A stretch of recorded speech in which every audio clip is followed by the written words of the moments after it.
Hello friends, स्वागत है आप सभी का एक बार फिर से हमारे इस नए वीडियो में। तो दोस्तों, आज की इस नई वीडियो में हम लोग डिस्कस करने वाले हैं एक और नई आईपीओ के बारे में। आपको पता ही है कि कई सारे आईपीओ इस समय आ रहे हैं। 2024 में बहुत आईपीओ आने वाले हैं। तो आप लोग अपने पैसे को तैयार रखिएगा, क्योंकि एक के बाद एक अच्छी अच्छी आईपीओ आने वाली हैं। और भी अभी करंट टाइम में 4 आईपीओ ओपन है। तो हमने फर्स्ट नंबर पे अपनी रडार पे यही कंपनी रखा है, the park hotel. The park hotel आप लोगों ने सुना ही होगा कि भारत में टॉप 10 में आती है ये होटल, जिसकी बिजनेस काफ़ी अच्छी चल रही है और काफ़ी अच्छी ग्रोइंग भी नज़र आ रही है। तो चलिए हम लोग इस बारे में डिस्कस करेंगे, ए टू जेड सारी चीज़ें देखेंगे। इन फ्यूचर कैसा कर सकती है, लॉन्ग टर्म के लिए कैसा रहेगा, शॉर्ट टर्म के लिए कैसा रहेगा, क्या केवल लिस्टिंग गेन लेना चाहिए, सारी चीज़ें हम लोग डिस्कस करेंगे लास्ट में। तो चलिए सबसे पहले हम लोग कंपनी की डिटेल्स को देख लेते हैं। तो चलिए हम लोग आगे बढ़ते हैं। तो दोस्तों, हम लोग सबसे पहले देखेंगे अबाउट कंपनी के बारे में कि कंपनी क्या करती है और कब स्थापना हुआ था, सारी चीज़ें हम लोग देखेंगे। तो सबसे पहले देख सकते हैं आप लोग, इनकॉर्पोरेटेड इन 1987 1987 में कंपनी का स्थापना हुई है। फाउंडेशन 1987 में हुआ है। 1987 के बाद अब जाकर के कंपनी अपनी आईपीओ ला रही है, काफ़ी समय काम करने के बाद से। तो उसके बाद यदि कंपनी की पूरे नाम की बात करें तो आप लोग देख सकते हैं एपीजे सुरेंद्र पार्क होटल। पूरा नाम है APJ Surendra park hotel limited, जो कि engaged in the hospitality business, hospitality business से रिलेटेड काम करती है। ये कई सारे ब्रांड्स नेम से यहाँ पे काम करती हुई नज़र आ रही है। The park collection, zone by the zone park, zone collection by the park, stop by zone, कई सारे ब्रांड नेम से ये बिजनेस करती हुई नज़र आ रही है।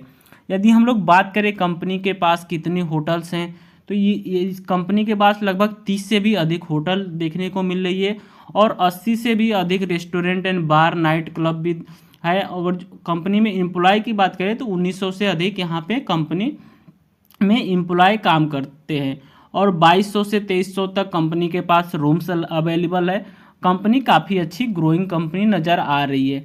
यदि हम लोग इंडस्ट्री की बात करें दोस्तों कि ये इंडस्ट्री कैसा रहने वाला है, तो हमारे नज़र में ये इंडस्ट्री काफ़ी अच्छी ग्रोइंग इंडस्ट्री बनने वाली है, क्योंकि आप लोग को पता ही है कि टूरिज़्म को गवर्नमेंट भी सपोर्ट कर रही है और टूरिज़्म के लिए लोग बहुत ही आगे जा रहे हैं। क्योंकि पहले क्या था कि लोग घूमने पे कम ध्यान देते थे, लेकिन इस समय और आने वाले समय में लोग टूरिज़्म को बहुत सपोर्ट करेंगे, बहुत लोग घूमने जाएंगे, होटल्स को बुक करेंगे। तो इस कंपनी में बिजनेस में काफ़ी अच्छी पोटेंशियल नज़र आ रही है। तो चलिए हम लोग आगे बढ़ते हैं और भी सारी चीज़ों को डिस्कस करते हैं। तो दोस्तों, यहाँ पे हम कंपनी के फाइनेंशियल पे नज़र डाल लेते हैं कि फाइनेंशियल अभी कैसी देखने को मिल रही है।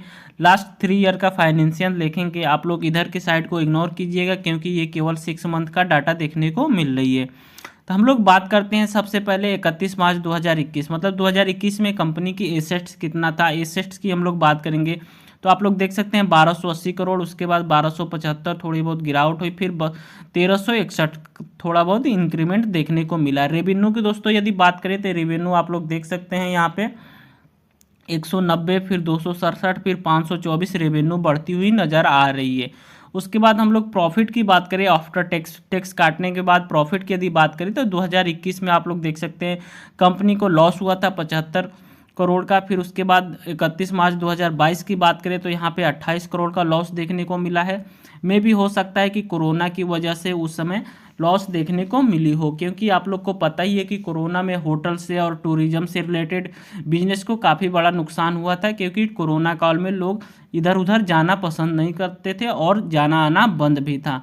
तो उस वजह से भी हो सकता हो कि कंपनी को नुकसान हुआ हो, क्योंकि कंपनी को एम्प्लॉय को पेमेंट करना ही होगा, सारी चीज़ें चलता ही होगा, पैसा आने का कोई चांस नहीं था, तो इसलिए भी लॉस हो सकता है होगा।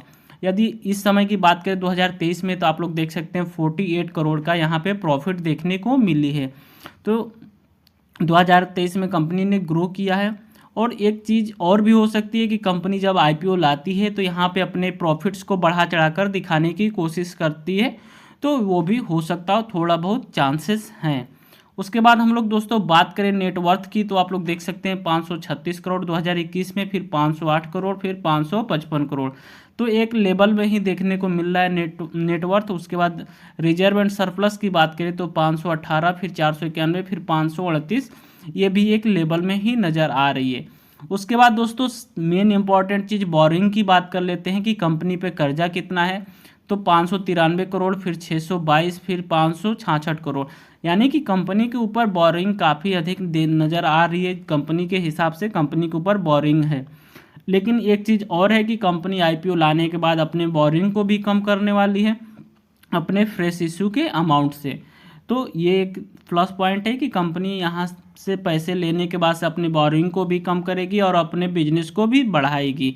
तो चलिए हम लोग सबसे अब आगे बढ़ते हैं और देखते हैं कंपनी के आईपीओ की डिटेल्स कि कब आ रही है, कब क्लोज हो रही है, सारी चीज़ें हम लोग डिटेल्स में देखते हैं। तो दोस्तों आप लोग डिटेल सारी चीज़ें देख सकते हैं। कंपनी का आईपीओ का डेट 5 तारीख को ओपन हो रहा है, फिर 7 तारीख को क्लोज हो रहा है। 3 दिनों तक मोस्टली ओपन रहने वाला है आईपीओ। काफ़ी सारे शेयर्स के आईपीओ यहाँ पे 3 दिन तक ओपन रहते हैं, ये भी 3 दिनों तक ओपन रहेगा। उसके बाद दोस्तों हम लोग बात करें यहाँ पे फेस वैल्यू की, तो आप लोग देख सकते हैं 1 रुपये पर शेयर यहाँ पे फेस वैल्यू देखने को मिल रही है।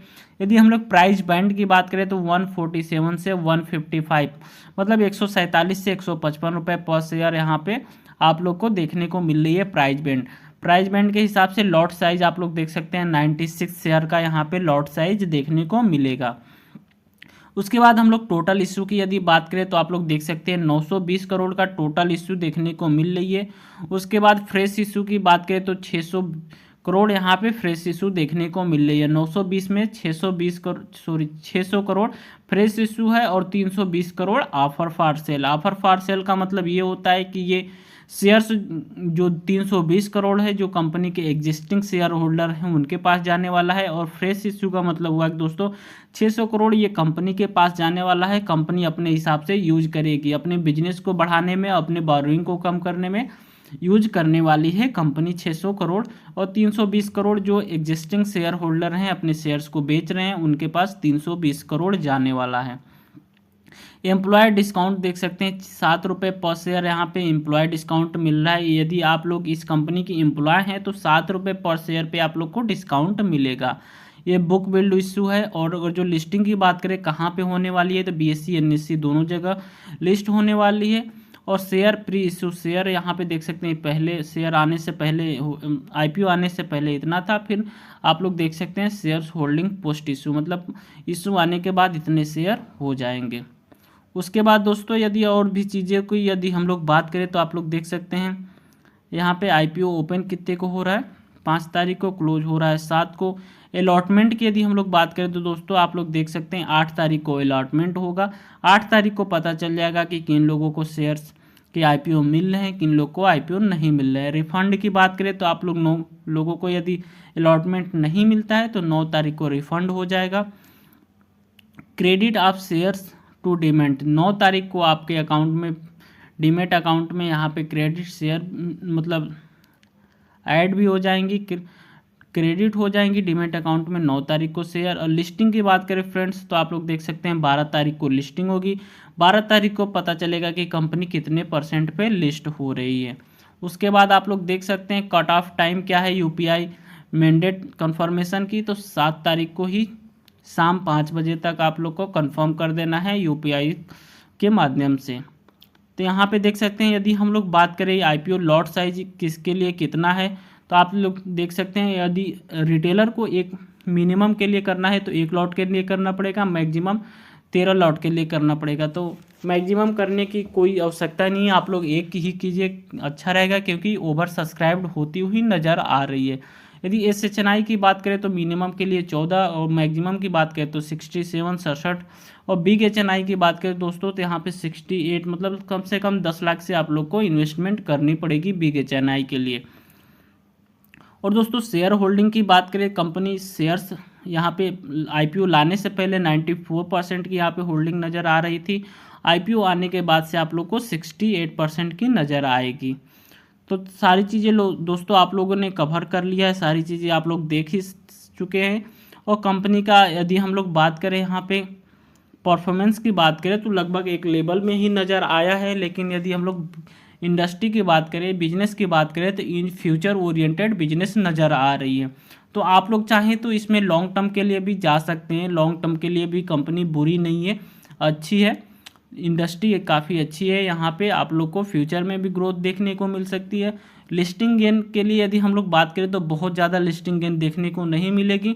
चलिए ग्रे मार्केट प्रीमियम पे नज़र डाल लेते हैं कि कितने % लिस्टिंग गेन मिलने के चांसेस हैं जीएमपी ग्रे मार्केट प्रीमियम के हिसाब से। तो आप लोग देख सकते हैं दोस्तों यहाँ पे 21%। ग्रे मार्केट प्रीमियम की बात करें तो 34 चल रहा है, अभी 65 था, उसके बाद 60 हुआ, 33 हुआ, अभी करंट टाइम में 34 देखने को नज़र आ रही है, जो कि 21% की लिस्टिंग गेन की चांसेस हैं। ग्रे मार्केट प्रीमियम में काफ़ी दिनों से लगातार गिरावट होती हुई जा रही है। तो ग्रे मार्केट प्रीमियम में डे बाय डे गिरावट होना एक कंपनी के लिए थोड़ी अच्छी बात नहीं होती है। तो ग्रे मार्केट प्रीमियम में गिरावट हुई है, लगभग पहले जहां 41% के चांसेस थे, वहां पे अभी घट के 21% के चांसेस हो गए हैं लिस्टिंग गेन की। तो आप लोग लिस्टिंग गेन के लिए भी जा सकते हैं, 15, 20, 25% अभी भी मिलने के चांसेस हैं। ये तो सब्सक्रिप्शन के बाद घट भी सकता है, बढ़ भी सकता है। तो ज़्यादातर चांसेस होते हैं कि गिरने के ही चांसेस होते हैं, बढ़ने के चांसेस बहुत कम होते हैं, लेकिन फिर भी बढ़ जाती है। तो चलिए दोस्तों, आज के लिए बस इतना ही। मिलते हैं नेक्स्ट वीडियो में एक ऐसे ही नॉलेजफुल इन्फॉर्मेटिव टॉपिक के साथ। तब तक के लिए बाय बाय, जय हिंद, वंदे मातरम।